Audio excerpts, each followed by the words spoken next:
மயிலாடுதுறை மாவட்டம் சீர்காழியை அடுத்த திருவெங்காடு சுவேதாரண்யேஸ்வரர் சுவாமி கோயிலில் சோமவரத்தையொட்டி 1008 சங்காபிஷேகம் நடைபெற்றது.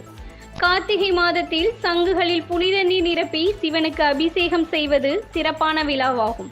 அபிஷேகம் செய்வதால் தோஷங்கள் பாவங்கள் தீரும் என்பது நம்பிக்கை. அதன்படி மயிலாடுதுறை மாவட்டம் சீர்காழி அடுத்த திருவெங்காட்டில் உள்ள சுவேதாரண்யேஸ்வரர் கோவிலில் கார்த்திகை மாத சோமவரத்தையொட்டி 1008 சங்கபிஷேகம் நடைபெற்றது. புனித நீர் நிரப்பப்பட்டு சங்குகள் நெல்லியின் மீது வைக்கப்பட்டு சிறப்பு பூஜைகள் மற்றும் தீபாராதனை செய்து சங்குகளில் நிரப்பப்பட்ட புனித நீரால் மூலவர் சுவேதாரண்யேஸ்வரர் சுவாமிக்கு சிறப்பு அபிஷேகம் செய்யப்பட்டது. இதில் திரளான பக்தர்கள் பங்கேற்று சாமி தரிசனம் செய்தனர். இதேபோல் மயிலாடுதுறை மயூரநாதர் ஆலயத்தில் 1008 சங்குகளால் அபிஷேகம் நடைபெற்றது. மேலதாளங்கள் முழங்க புனித நீர் மற்றும் கடங்கள் ஊர்வலமாக ஆலய உள் பிரகாரத்தில் ஊர்வலமாக எடுத்து வரப்பட்டு பின்னர் 1008 சங்குகளில் இருந்து புனித நீர் மற்றும் கும்பத்தில் இருந்த நீரை கொண்டு சிவாச்சாரியர்கள் லிங்கத்திற்கு அபிஷேகம் செய்தனர். இதில் திரளான பக்தர்கள் கலந்து கொண்டு சுவாமி தரிசனம் செய்தனர். சுவாமி அம்பாள் சிறப்பு அலங்காரத்தில் பக்தர்களுக்கு காட்சியளித்தனர்.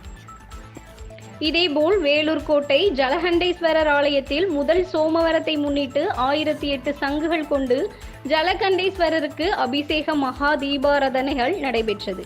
இதில் திரளான பக்தர்கள் கலந்து கொண்டு சாமி தரிசனம் செய்தனர்.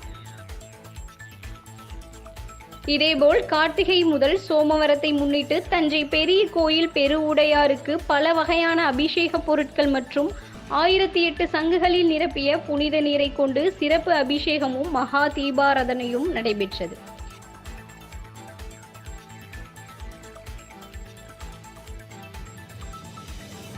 கும்பகோணம் அருகே மத்தியார் சுனம் என போற்றப்படும் திருவிடைமருதூர் மகாலிங்க சுவாமி கோயிலில் கார்த்திகை முதல் சோமவரத்தை முன்னிட்டு 1008 சங்காபிஷேகம் நடைபெற்றது.